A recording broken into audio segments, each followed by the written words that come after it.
In one of the most feared military states in history, peace was not a reward. It was a threat. You might think Sparta existed to win wars. But in reality, Sparta went to war to survive itself. The moment its armies stopped marching, the state began to unravel from the inside. This matters because Sparta was not just a military power. It was a social experiment built on permanent mobilization.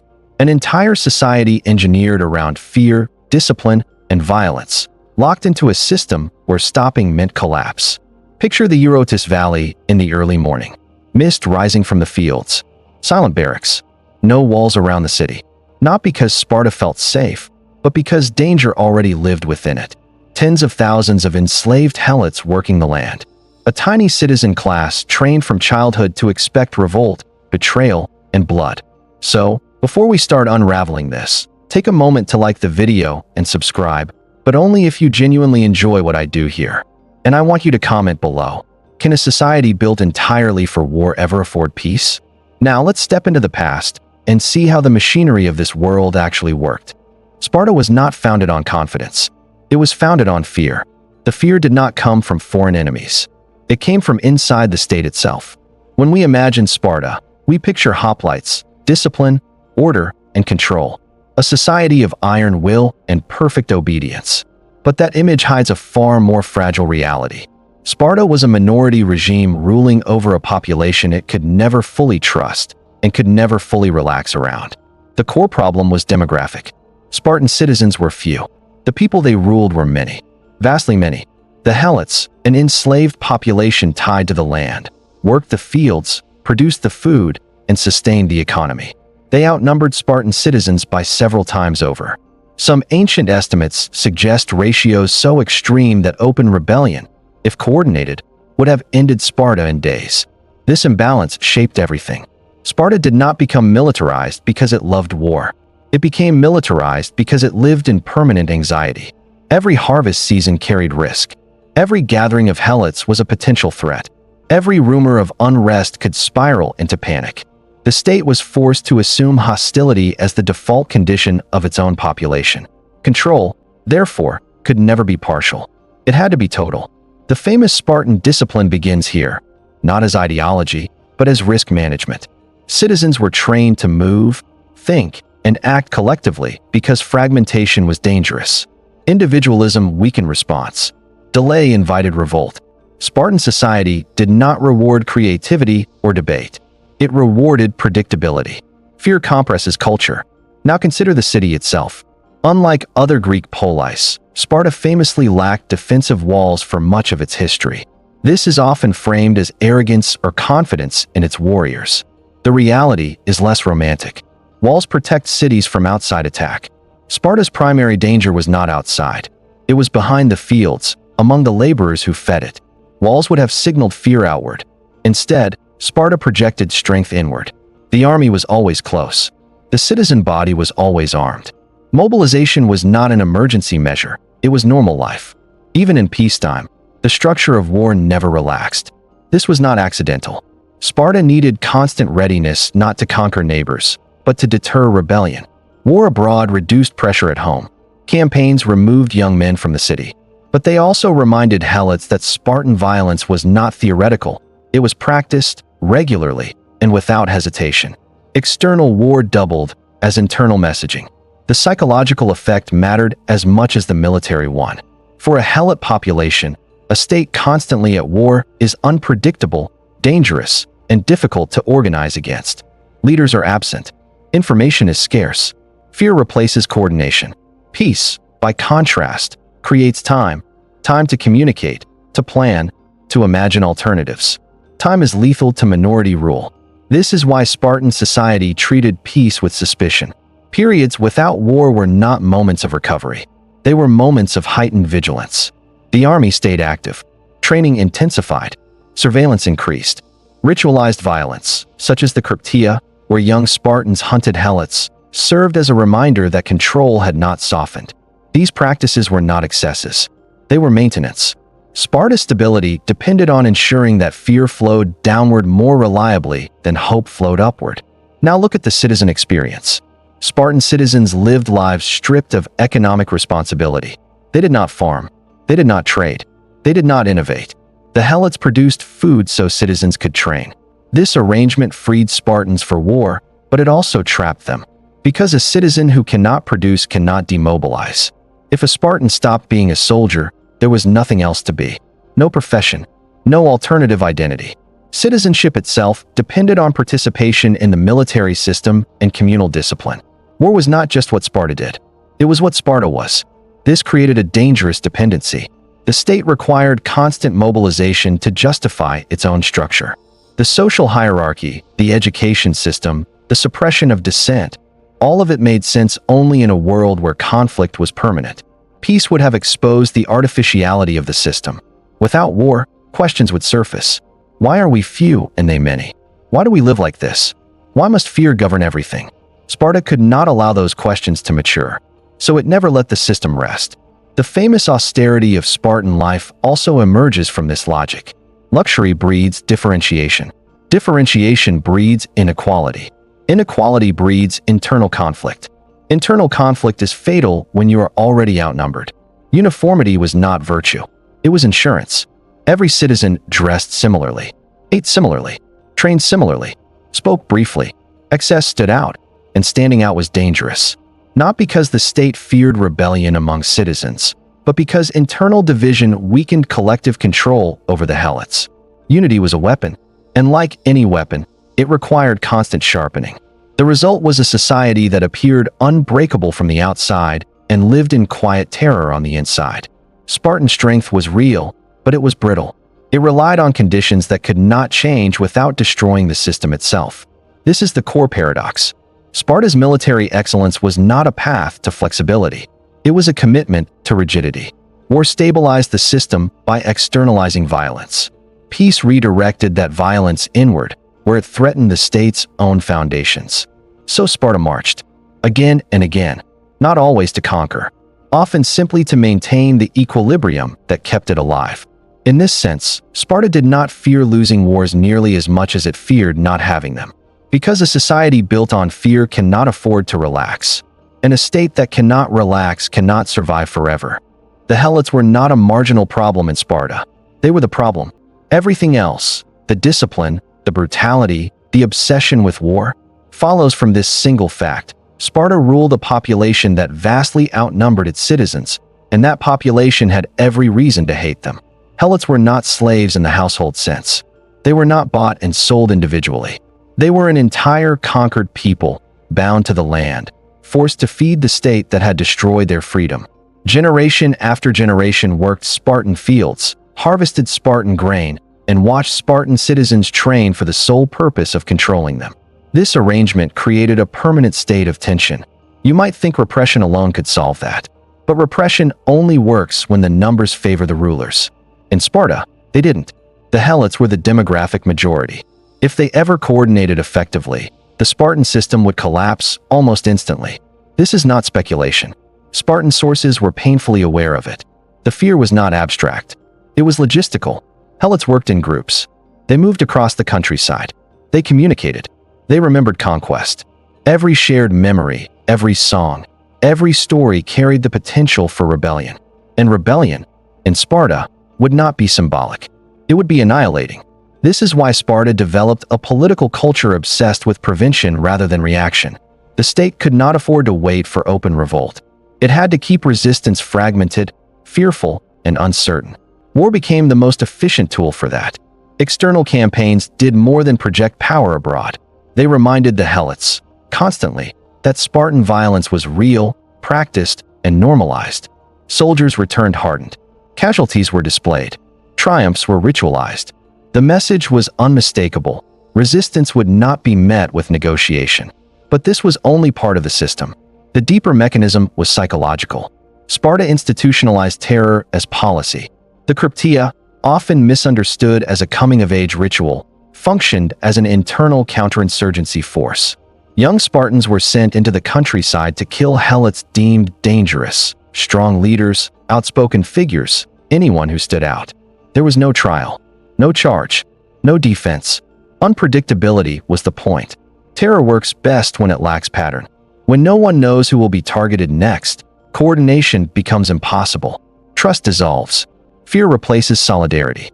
This was not cruelty for its own sake. It was governance. Now consider what this does to the ruling society. Living as a permanent minority regime shapes mentality. It narrows acceptable behavior. It punishes deviation. It treats hesitation as weakness. The Spartan citizen was not trained merely to fight enemies abroad, but to suppress empathy at home. This had consequences. A society that normalizes violence inward must keep that violence active. Suppression cannot pause without inviting organization among the suppressed. Peace, therefore, becomes dangerous, not because enemies attack, but because the oppressed might breathe. This is why Sparta's militarism was not episodic. It was continuous. The army was not demobilized between wars. Training never stopped. Even during so-called peace, the posture of war remained. Citizens lived communally, ate communally, trained communally, not out of idealism, but because isolation weakens control. Private life is dangerous in Sparta. It creates space for reflection. Reflection leads to doubt. Doubt leads to fracture. And fracture is fatal when your rule depends on unity against a majority population. The Helot system also distorted Sparta's economy in profound ways. Because citizens did not produce food, they became entirely dependent on Helot labor. Any disruption, crop failure, resistance, flight, threatened survival. This dependence made compromise impossible. Reform would require either freeing Helots or integrating them. Either option would dissolve Spartan citizenship as it existed. So the system doubled down. More repression, more militarization, more fear. And fear demands activity. War abroad served another crucial function. It displaced surplus aggression. Young Spartans, trained for violence from childhood, could not be safely kept idle. Idle soldiers become political actors. Political soldiers ask questions. Questions undermine hierarchy. Campaigns solved this problem elegantly. They removed armed men from the city. They gave violence a direction. They transformed potential internal instability into external action. War became social regulation. Now let's address a common misconception. Sparta did not maintain war because it sought empire like Athens.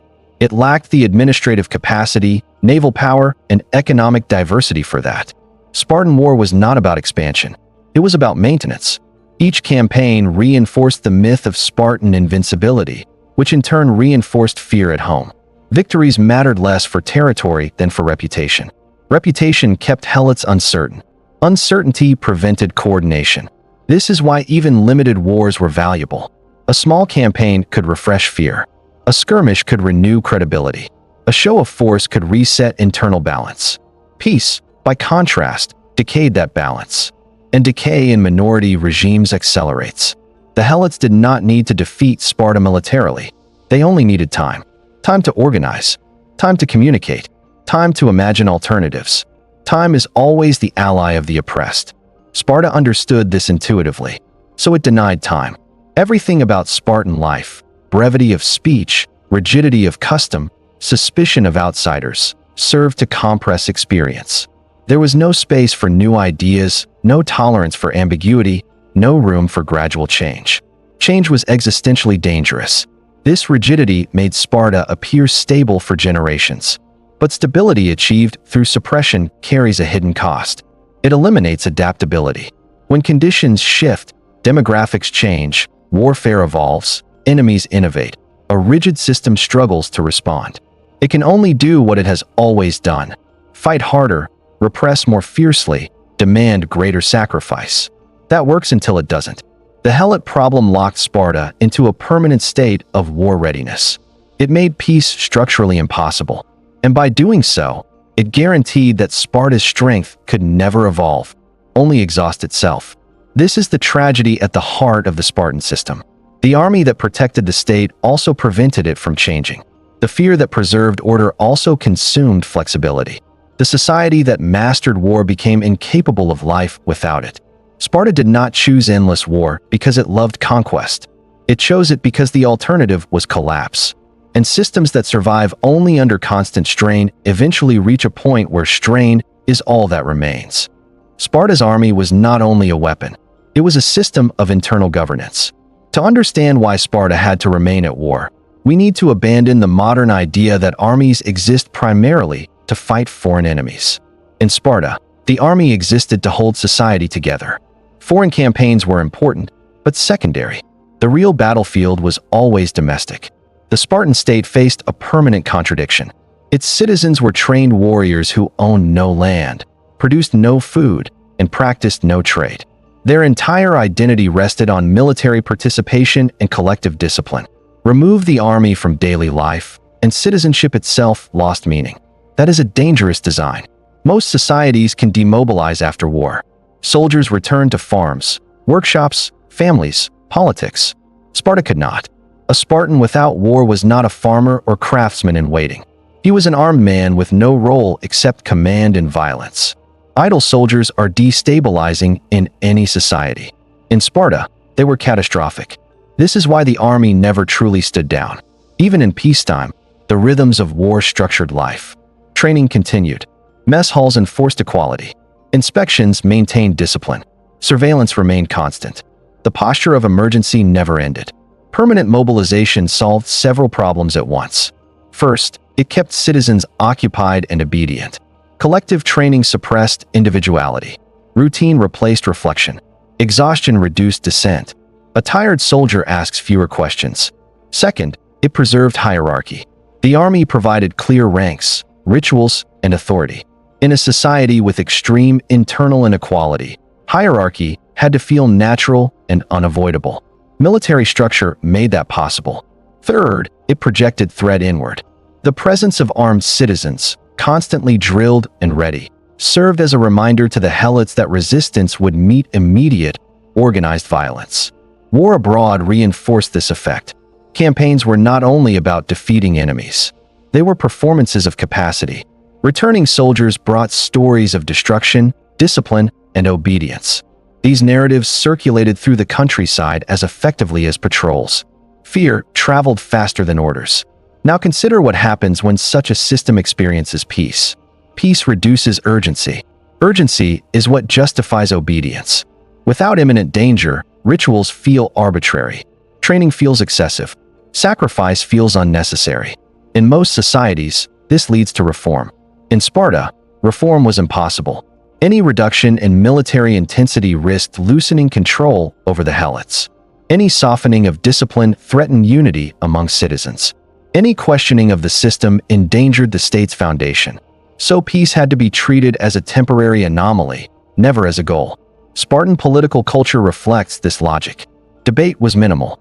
Speech was brief. Law was rigid. Innovation was suspect. Stability depended on repetition, not adaptation. Repetition required constant reinforcement. The army provided that reinforcement. This made Sparta appear remarkably consistent across generations. But consistency is not the same as resilience. The Spartan system could absorb shocks only if those shocks fit within its existing framework, namely, military conflict. Anything else posed a problem. Economic change, demographic shifts, technological innovation, new forms of warfare. These demanded flexibility Sparta did not possess. Here is the paradox. Sparta's army made the state powerful in a narrow sense, but fragile in a broader one. It excelled at suppressing rebellion and fighting conventional battles. It struggled to respond to complexity. As Greek warfare evolved, becoming more tactical, more varied, more reliant on alliances and resources, Sparta's rigid model began to strain.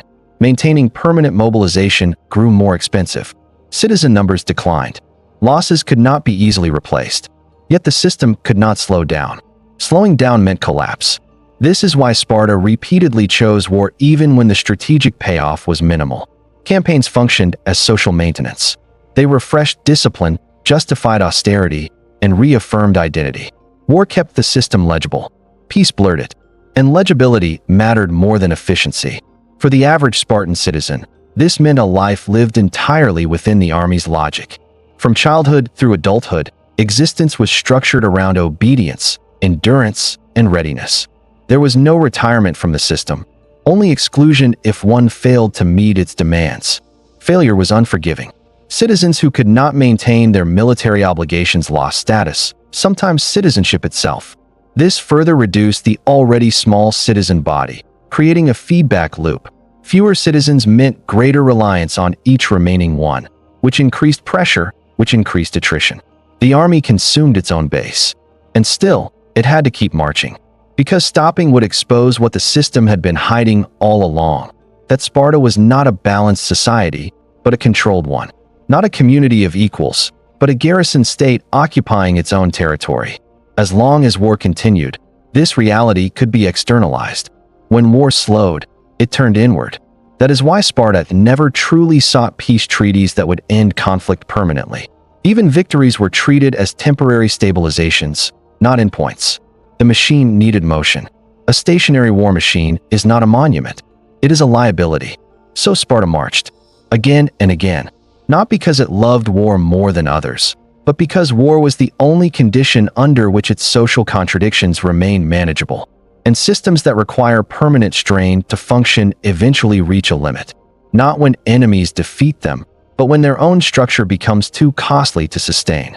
Sparta's economy was not weak by accident. Unlike most Greek states, Sparta did not attempt to balance military power with economic diversity. To understand why, we need to look at what Sparta did not do.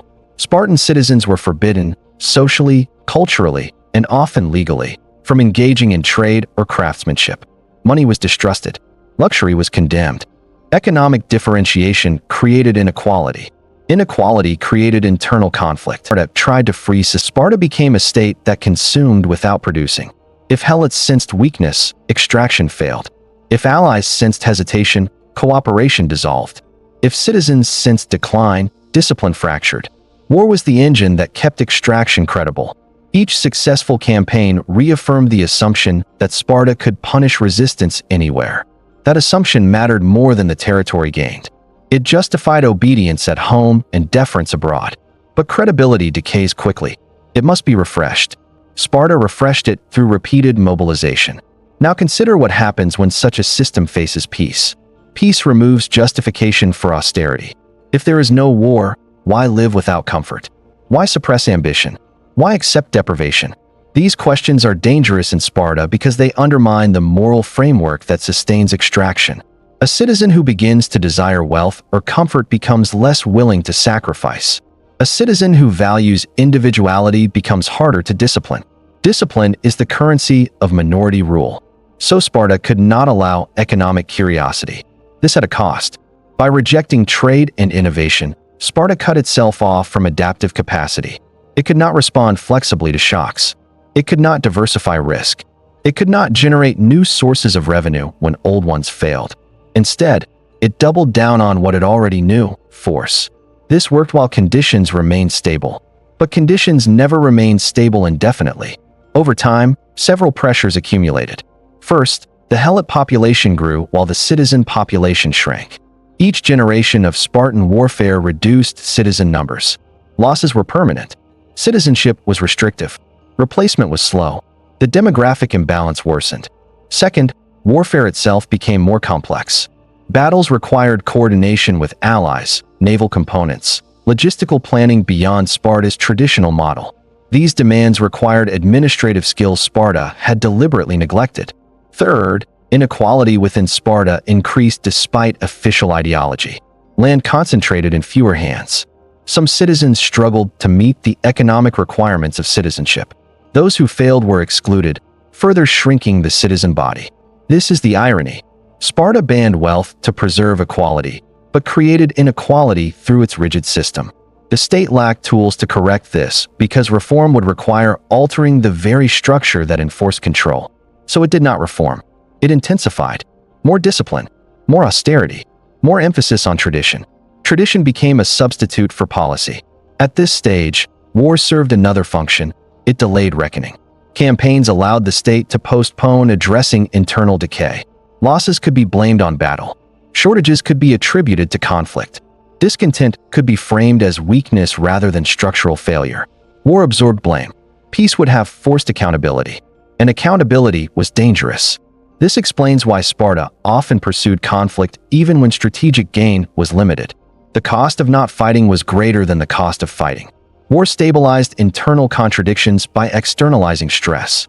But this strategy carries a built-in expiration date. Every campaign consumes citizens. Every campaign increases reliance on non-citizens. Every campaign widens the gap between ideology and reality. Eventually, the army that sustains the system begins to hollow it out. Sparta reached this point gradually. Citizen numbers declined to the point where the army could no longer be fully manned by Spartans alone. Allies and mercenaries became necessary. This undermined the very autonomy the system was designed to protect. Once outsiders carried Spartan shields, the myth fractured. Control weakened. At the same time, the Helot population sensed change. Revolts became more frequent. Suppression became costlier. The balance of terror required more effort to maintain. The system responded in the only way it knew: more militarization. But militarization without growth is not strength. It is depletion. Sparta's economy could not evolve to support a modernized military or a diversified state. It had intentionally removed those capabilities. What remained was a war machine dependent on conditions that no longer existed. This is the central economic trap. Sparta needed war to survive. War destroyed the resources needed to continue surviving. There was no off-ramp. The moment Sparta attempted to soften its system, to allow wealth, to integrate helots, to reform citizenship, it risked immediate collapse. The moment it continued unchanged, it ensured long-term exhaustion. So it chose exhaustion. From the outside, Sparta still looked formidable. Discipline remained. Reputation endured. Enemies feared it longer than they should have. But internally, margins vanished. The state no longer had surplus, economic, demographic, or psychological. And systems without surplus cannot absorb shocks. When new forms of warfare emerged, when rivals adapted faster, when alliances shifted unpredictably, Sparta had no flexibility left. It could only do what it had always done: demand sacrifice, enforce discipline, and march. That response had once created stability. Now it accelerated decline. This is why Sparta's fall feels strangely quiet. There was no dramatic collapse, no final sack, no decisive annihilation. The state simply lost relevance, power, and autonomy over time as its model became unsustainable. The army that once held everything together slowly consumed the foundation beneath it. And because the economy could not support anything else, there was nothing to replace it. Sparta did not fail because it chose war. It failed because it built a society that could only exist in war.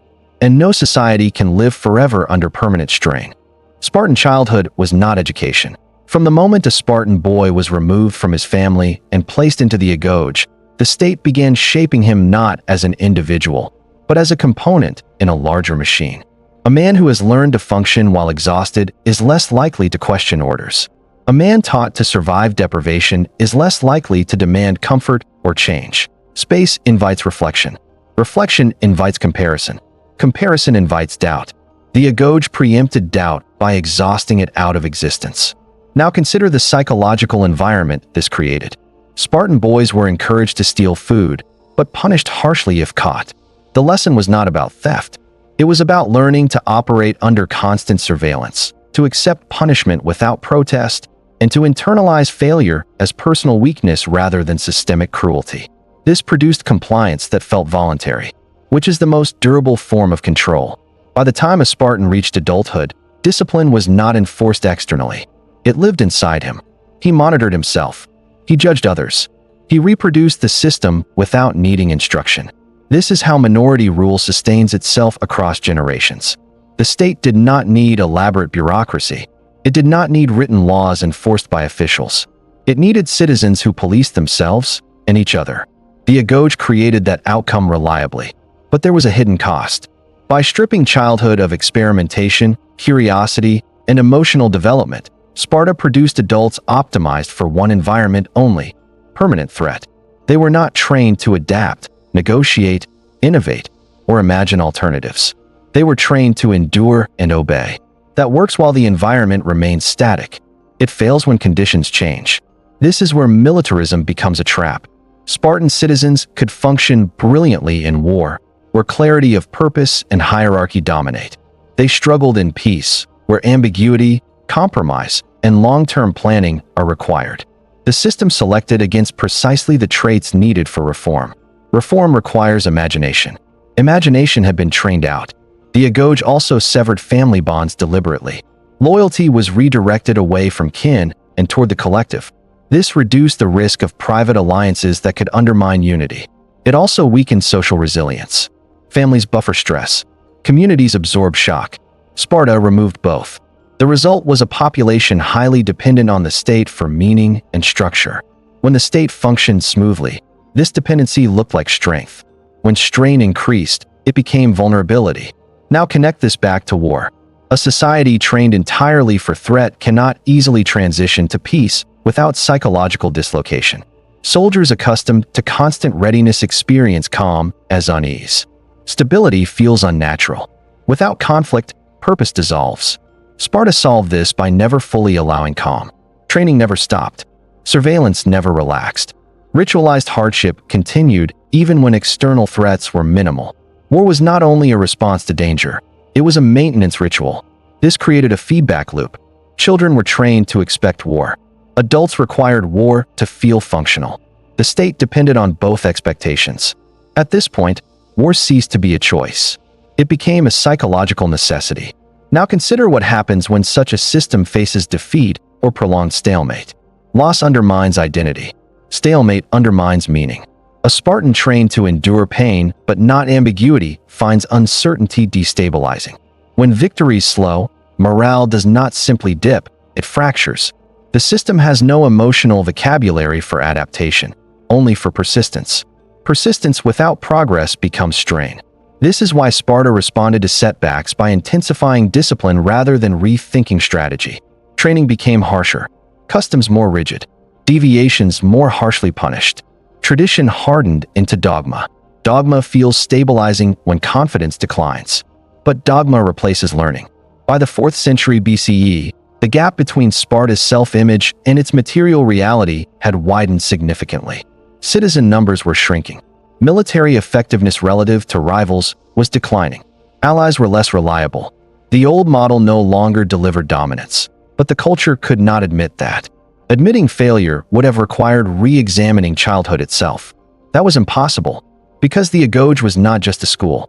It was the moral justification of the state.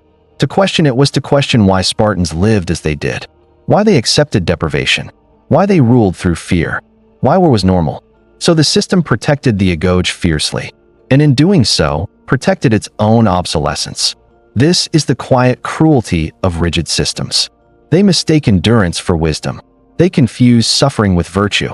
They interpret survival as proof of correctness. Sparta survived for centuries. That survival masked decline.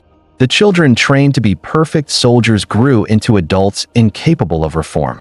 The army remained disciplined while the state around it hollowed out. The population became smaller, poorer, and more dependent on non-citizens to function. Eventually, the contradiction became visible. Sparta still produced warriors. It no longer produced a sustainable society. And because every Spartan had been trained from childhood to equate identity with the system, there was no internal movement capable of changing it. Reform would have required undoing an entire way of life, beginning with how children were raised. No state does that voluntarily. So Sparta continued, training harder, living harsher, fighting longer, until the conditions that had once made this model effective disappeared entirely. At that point, the system did not collapse dramatically. It simply stopped working. The Agoge had built soldiers for a world that no longer existed. And because it had eliminated the skills needed to build anything else, there was nothing left to adapt with. Sparta had raised generations to survive war. It had not raised anyone to survive peace. Spartan citizenship was not a birthright in practice. It was a performance, and a fragile one. To remain a full citizen, a Spartan man had to meet strict material and social obligations. He had to contribute to the communal mess, maintain military readiness, and conform to the behavioral code expected of him. Failure was not a personal setback. It was a political event. Lose the ability to contribute, and you lost your place in the state. This rule reveals something crucial about why Sparta had to stay at war. Citizenship depended on capacity, not lineage alone. And capacity, in Sparta, was sustained by violence. A Spartan did not farm his land. Helots did. The produce of that land funded his mess contributions and his ability to train and fight.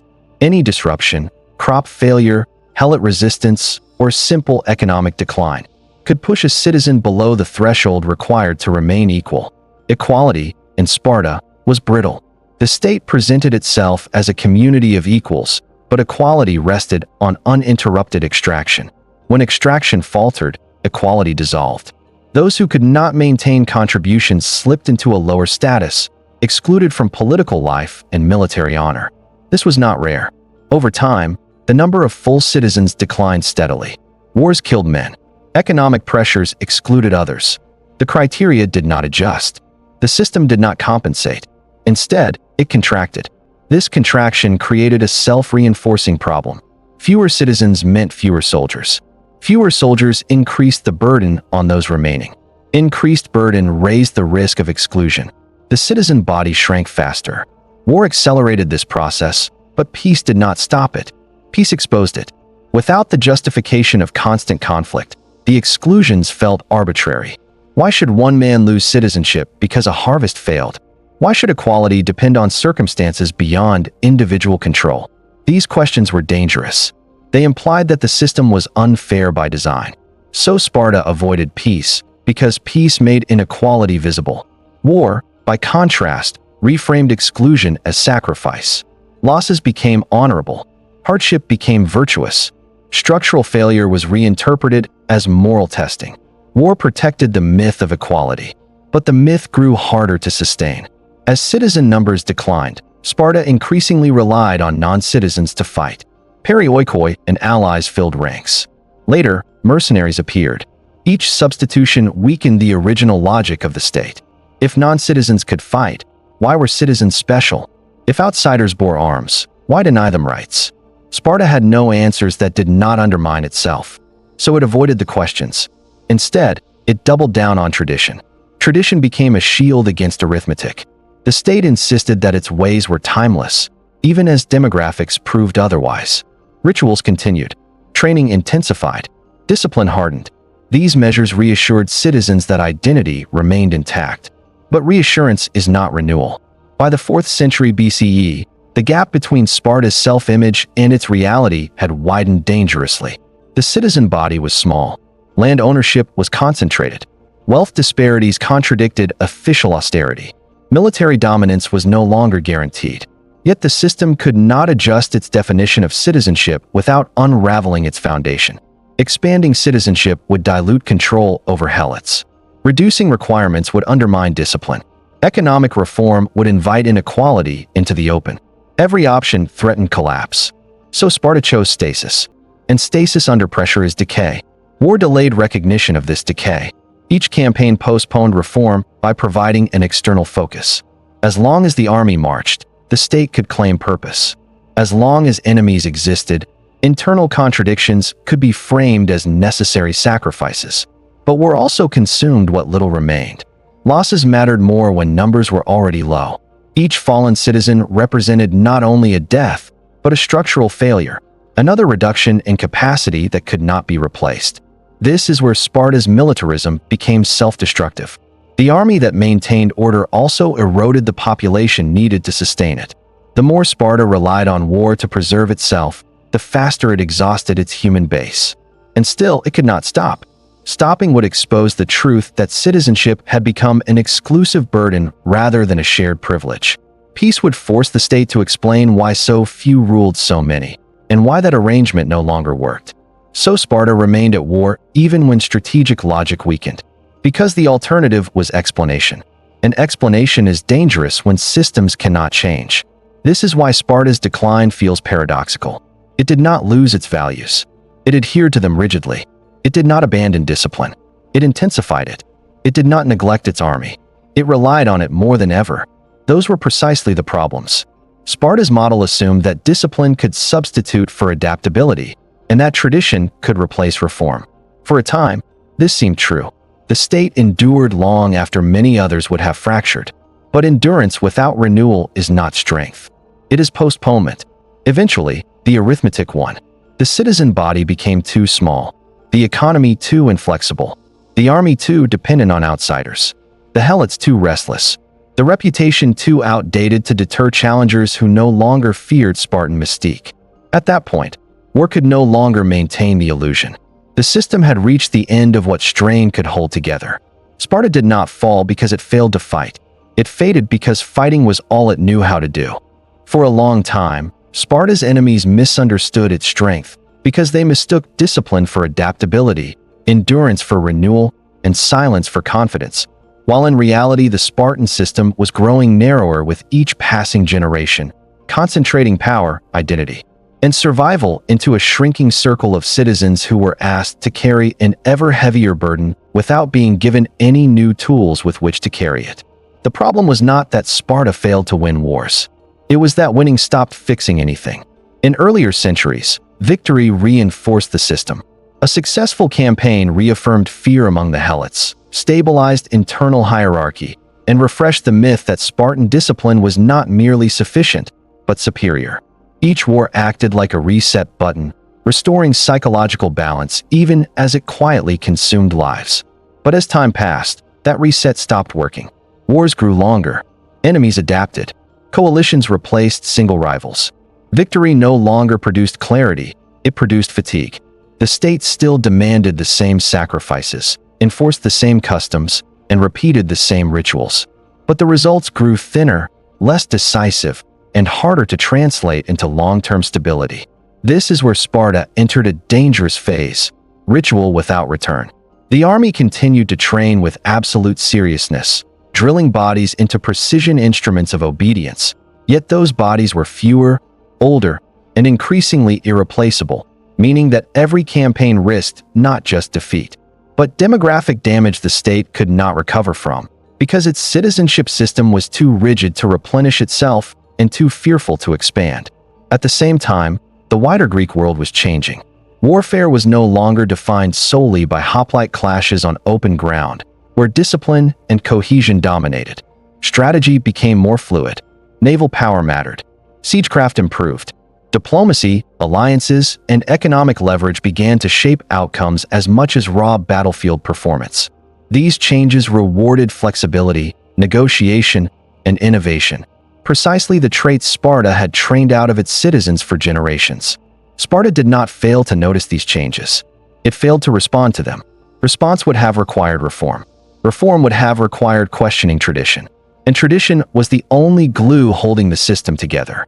So Sparta chose consistency over adaptation, repeating forms that had once worked because they were familiar, morally justified, and emotionally reassuring, even as their practical effectiveness declined, creating a widening gap between the image of Spartan power and its material reality. This gap produced anxiety. Anxiety produced rigidity, and rigidity accelerated decline. Internally, the pressure intensified. The citizen body, already small, became more concentrated, with land and resources accumulating in fewer hands despite the official rejection of wealth, leaving many citizens struggling to meet the economic requirements of full participation and forcing the state to exclude precisely the men it could least afford to lose. Each exclusion felt justified in isolation. Together, they hollowed the core. Externally, reliance on allies increased. Non-citizen troops filled ranks. Mercenaries supplemented losses. These measures preserved short-term military capacity, but they undermined the ideological foundation of the Spartan state, which rested on the belief that only Spartans could be trusted with Spartan weapons, and that this exclusivity justified their dominance at home. Once that belief weakened, fear followed. Fear of helots who noticed the change. Fear of allies who questioned authority. Fear of rivals who no longer treated Spartan reputation as decisive. Fear is manageable when it flows downward. It becomes destabilizing when it turns inward. At this stage, Sparta did not become reckless or corrupt. It became defensive, clinging to symbols of past strength as substitutes for present capacity, intensifying discipline, narrowing acceptable behavior, and punishing deviation more harshly, because deviation felt like collapse waiting to happen. But discipline cannot create numbers. Tradition cannot generate surplus. Reputation cannot replace adaptability. The army continued to function, but it no longer solved the problems it was meant to contain. Campaigns drained resources without restoring internal balance. Victories failed to intimidate. Losses carried disproportionate consequences. The system was running at full intensity with diminishing returns. This is the moment when war stops being a stabilizer and becomes a liability. Every march removed men the state could not replace. Every battle risked erasing another fraction of citizenship. Every delay amplified the pressure the system was already struggling to manage. And yet, Sparta could not step back. Stepping back would have forced the state to confront questions it had suppressed for centuries. Whether the Helot system could continue, whether citizenship needed reform, whether identity could survive without constant mobilization, whether fear was still enough to govern a society that no longer inspired confidence. Those questions had no safe answers. So the system continued, not because it was strong, but because it was trapped. From the outside, this phase looks like stubbornness. From the inside, it feels like survival. Sparta did not cling to war out of pride. It clung to war because peace would have required explaining why the system existed at all, and explanation would have revealed how much had already been lost. This is how militarized societies decline, not through sudden defeat, but through overcommitment to the tools that once saved them, long after those tools stopped working and long after alternatives have been trained out of existence. By the time Sparta's power visibly waned, the outcome was already sealed. The state could still fight. It could still discipline. It could still demand sacrifice. What it could no longer do was change direction without tearing itself apart. And that is the final cost of a society built to survive only under strain. When strain stops producing order, there is nothing left to fall back on. War had once held Sparta together. Now it simply consumed what remained. By the time Sparta began to lose wars it once would have won, the damage had already been done far from the battlefield, in places that never appeared in heroic accounts or enemy reports, but which mattered far more than tactics or courage. The slow erosion of numbers, the thinning of loyalty, and the quiet realization that the system no longer produced enough citizens to sustain the burden it demanded. Defeat was not the shock. Irreversibility was. Earlier losses in Spartan history had been absorbed because the system still had depth. There were enough citizens to recover, enough fear among the Helots to prevent coordinated resistance, enough prestige to discourage rivals from pressing too hard. Losses hurt, but they did not threaten the foundations. That margin was gone. Every fallen Spartan now represented something irreplaceable, not merely a trained soldier, but a political unit, a landholder, a contributor to the mess, a link in the fragile chain that kept minority rule intact. Death no longer reduced strength temporarily. It reduced the future permanently. This changed how war functioned. Where war had once stabilized the system by renewing fear and discipline, it now destabilized it by accelerating demographic collapse. Each campaign solved yesterday's problem by creating a larger one tomorrow. The army still marched, but the arithmetic no longer worked. Sparta responded in the only way it could, by leaning harder on what remained. Training intensified. Expectations sharpened. Exclusion increased. The state demanded more from fewer people, assuming that pressure could substitute for capacity, and that discipline could compensate for absence. For a time, this illusion held, because reputation lingers long after reality shifts. Enemies hesitated. Allies deferred. Helots waited. But waiting favors those with numbers.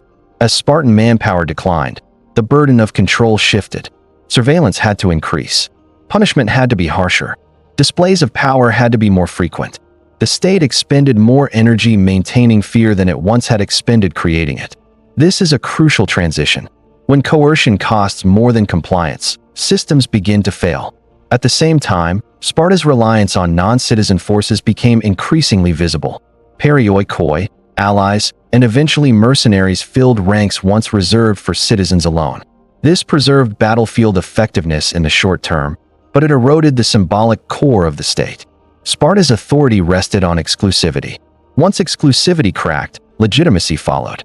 Helots could see that Spartans were no longer sufficient by themselves.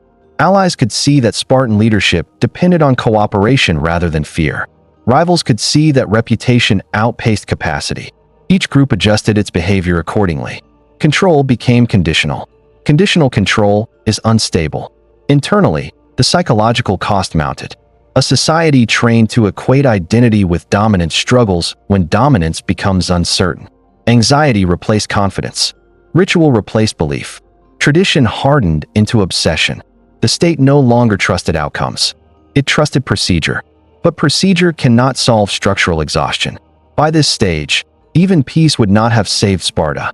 The demographic imbalance was too severe. The economic base too inflexible.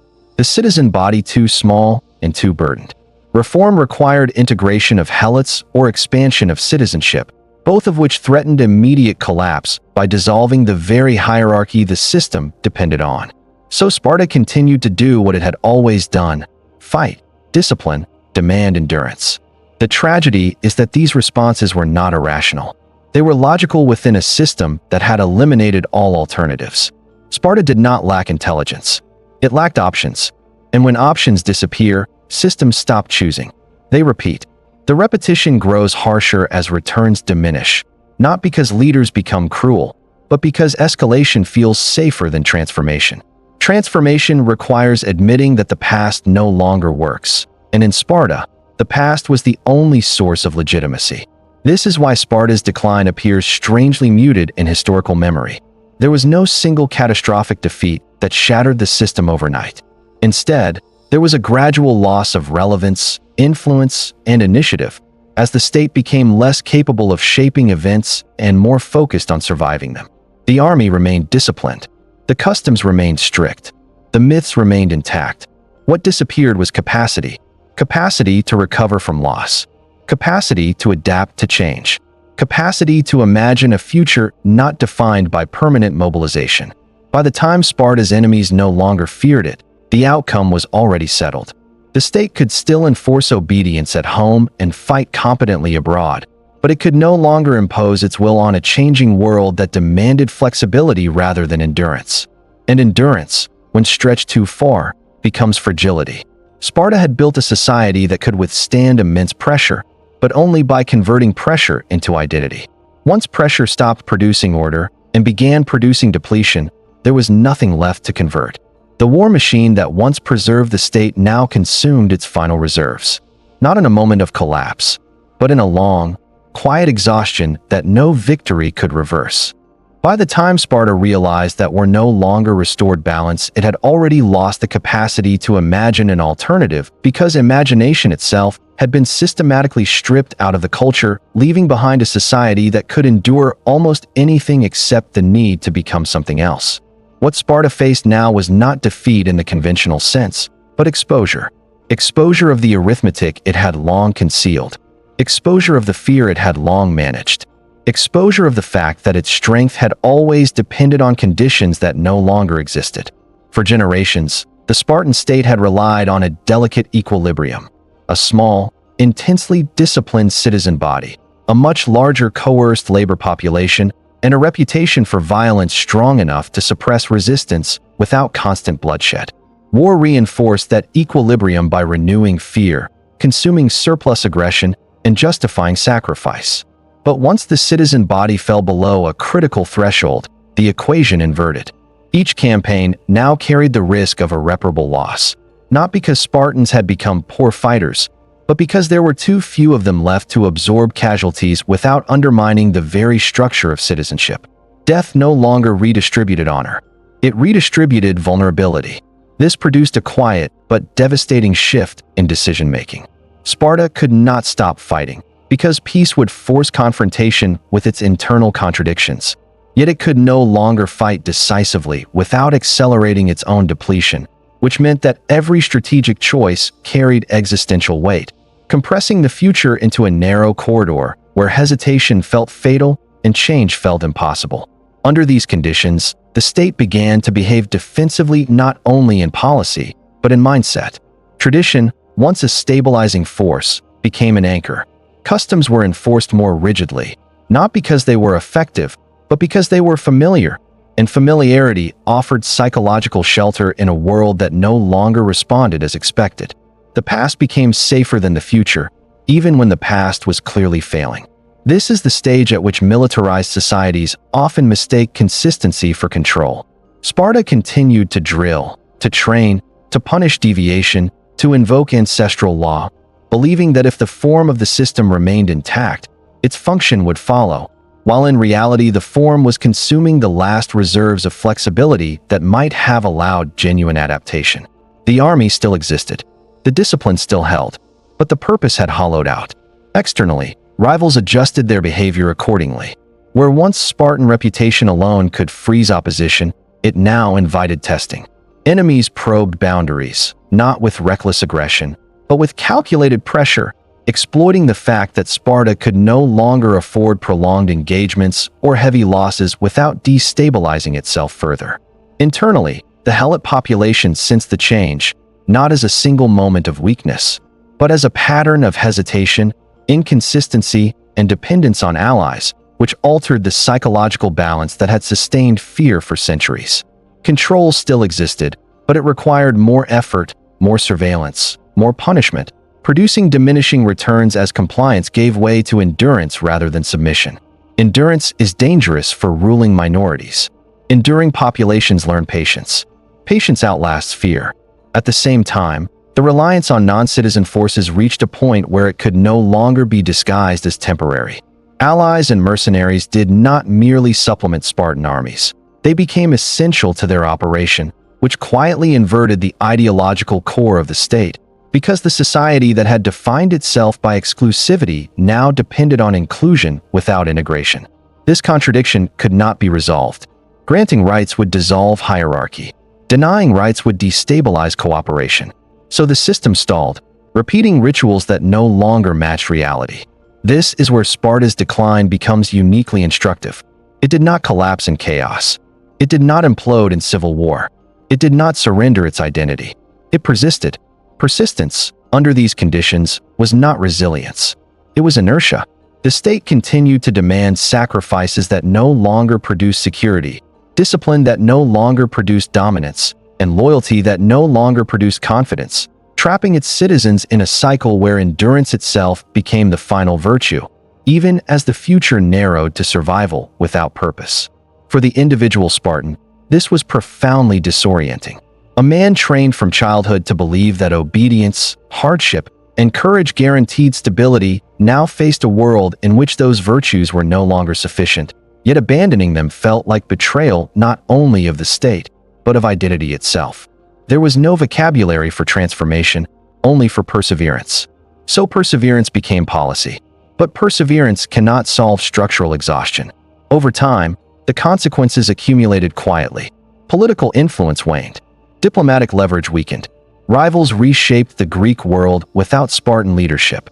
The state remained feared longer than it deserved, respected longer than it functioned, until reputation finally lagged too far behind capacity to carry weight. At that point, Sparta did not fall. It receded. It became a symbol rather than a force, a reference point rather than a driver of events, remembered for what it had been rather than what it could still do. The war machine continued to exist, but it no longer shaped the system around it. It merely occupied space within it. This is the final irony. Sparta survived precisely because it refused to change, and by surviving unchanged, it ensured that it would eventually matter less and less, as the world around it adapted, reorganized, and moved on, leaving behind a society that had mastered endurance but sacrificed relevance. What killed Sparta was not defeat, but success without renewal.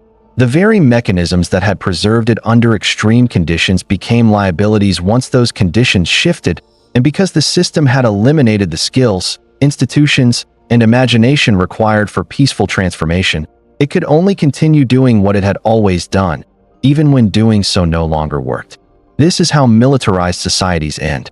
Not with collapse, not with surrender, but with a long, quiet drift into irrelevance, as the structures built to survive pressure consumed the future they were meant to protect. Sparta did not lose its wars. It outlived its usefulness. And in a world that demands adaptation more than endurance, that is a fate no amount of discipline can prevent. Sparta did not disappear in fire or conquest, and it did not experience the kind of dramatic ending that later histories prefer, because its decline was not a rupture but a gradual hollowing, a process in which the structures remained standing long after the forces that once animated them had drained away. By the end, Sparta still trained its soldiers, still honored its traditions, still spoke the language of discipline and endurance. Yet these practices had become detached from the conditions that once gave them meaning, turning habit into ritual and ritual into inertia, while the world beyond Laconia continued to change in ways Sparta could no longer shape. This is the final cost of a society that must remain at war to survive. War, in Sparta's early centuries, functioned as a stabilizing mechanism. It unified citizens, projected fear outward and inward, justified deprivation, and masked structural inequality. As long as victories came easily enough, the system appeared not merely sustainable, but virtuous. Hardship looked like moral strength. Obedience looked like wisdom. Endurance looked like destiny. But endurance, when stretched across generations without renewal, becomes erosion. Each campaign that once reaffirmed control now shaved away irreplaceable citizens. Each sacrifice that once strengthened unity now reduced capacity. Each repetition of tradition that once preserved identity now prevented adaptation. The state was no longer consuming enemies. It was consuming itself. What makes Sparta's story so unsettling is that it did not fail by abandoning its principles. It failed by obeying them too well. The Spartan system could not reform without dissolving the very hierarchy that protected it. Integrating helots would have ended minority rule. Expanding citizenship would have weakened exclusivity. Embracing commerce would have undermined austerity. Reducing militarization would have exposed fear. Every possible solution threatened immediate collapse, while continuation promised only slow exhaustion. So continuation won. This choice was not made once. It was made repeatedly by generations who inherited a system optimized for survival under pressure and were never given the tools to imagine survival without it. Each generation chose the familiar strain of war over the unknown risk of peace, until peace itself became inconceivable. By the time Sparta reached this stage, even its enemies no longer needed to destroy it. The state had already reduced itself to a narrow function, maintaining internal order with diminishing resources, while exerting less and less influence over the wider Greek world. Others fought, traded, innovated, and adapted. Sparta endured. Endurance was no longer enough. The helots remained. The citizens dwindled. The army persisted. But the system could no longer translate discipline into power. This is why Sparta's end feels strangely quiet in the historical record. There is no single date, no decisive battle that marks the moment when it ceased to matter. Instead, there is a fading, a slow withdrawal from relevance, as the world stops arranging itself around a state that cannot adjust its posture to new realities. Sparta became a monument to its own past. Its reputation outlasted its capacity. Its myth survived its influence. Its discipline remained admired even as it ceased to be effective. And because it had trained its citizens to value endurance above all else, there was no internal crisis that forced transformation, only a gradual acceptance of diminished role. This is the final paradox. Sparta was one of the strongest societies ever built for survival under extreme conditions. Yet that very specialization ensured that it could not survive a world that no longer required those conditions to be permanent. When constant war stopped being the central organizing principle of Greek life, Sparta lost the environment it was designed for. It had mastered strain. It had never learned balance. And balance is what allows societies to regenerate rather than merely persist. Sparta's legacy then is not simply military excellence, nor cruelty, nor discipline, but a warning encoded in history that systems built entirely around one mode of survival will eventually be destroyed not by their enemies, but by the disappearance of the conditions that once made them necessary. A society can endure fear for a long time. It can endure deprivation even longer. What it cannot endure forever is the absence of a future it knows how to build. Sparta did not fall because it lost a war. It faded because war was the only future it had prepared for. Sparta's story is often told as a triumph of discipline, endurance, and martial virtue, but when you follow its logic to the end, it reads less like a celebration of strength and more like a case study in how survival strategies can quietly become prisons. Sparta solved a real problem. It ruled a hostile majority with a tiny citizen class and found a way to hold power for centuries. Few societies have ever managed that. Its solution, permanent militarization, fear as governance, and total social control, worked far longer than it had any right to. That is what makes the outcome so revealing. The same mechanisms that stabilized Sparta under extreme conditions also ensured that it could never evolve beyond them. War was not simply an activity. It was the environment the system required in order to make sense of itself. Every institution, from childhood education to citizenship, from economics to politics, assumed constant strain as normal. When the world changed, Sparta did not break. It endured, and endurance became the problem. Other societies learned to balance war with trade, discipline with innovation, identity with reform. Sparta learned only to persist. It became extraordinarily good at surviving yesterday's dangers, while losing the ability to respond to tomorrow's realities. That is why its decline feels so quiet. There is no dramatic collapse because nothing snapped. The structure held. The rituals continued. The army marched. What disappeared was relevance, the ability to shape events rather than simply withstand them. Sparta teaches a deeply uncomfortable lesson, that a system can be internally coherent, morally justified in its own terms, and brutally effective, yet still be doomed because it cannot imagine a future different from its past. When survival depends on permanent strain, peace becomes not a reward, but a threat. And when peace becomes a threat, time itself becomes the enemy. In the end, Sparta was not destroyed by its rivals. It was outlived by a world that no longer needed a society built only for war.